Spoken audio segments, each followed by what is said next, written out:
wish is my command ang peg kanina sa Kaliserye dahil anumang hilingin ni Yaya Dub, binili agad ni Alden.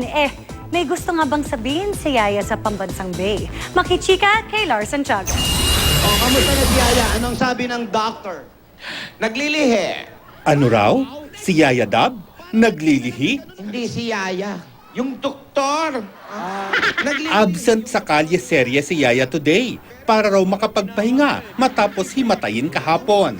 Kaya ba si Lola ni Dora muna ang nag-dub smash? Got to believe in magic. Tell me how to be. Puro dila. Heto pa ang sabi ng doktor. At si Yaya.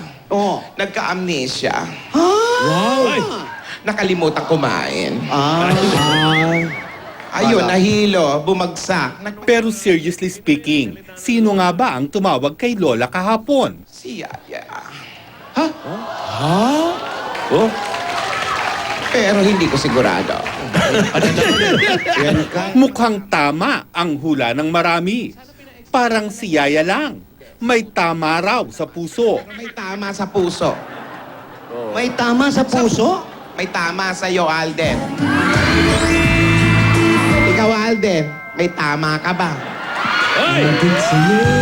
Sagot ni Alden, malakas po. Malakas! Maya-maya, tumawag si Yaya. Hello. Pati sa telepono, dub smash. Ang sabi ni Yaya, gusto raw niya ng apple, pakwan, suha, orange, papaya, at saka grapes. Agad na grocery si Alden at pinakyaw ang mga gusto ni Yaya. Sunod na request, turon at cake na binili rin ng Pambansang Bay. May bonus pang flowers. Hiling naman ni Alden kay Lola, pwede bang siya mismo ang magdala nito kay Yaya? Pinagbawal ng doktor ang dalaw. Pati ako pinaalis. Bahay mo Oo. Ang totoo niyan, kailangan daw talaga ng total rest. May tumawag ulit, pero imbes na dub smash. Hello? Lola! Lola! Alden! Alden! Bawal mamiss yan sa kalye-serye ng Itbulaga. War Santiago, updated sa showbiz happenings.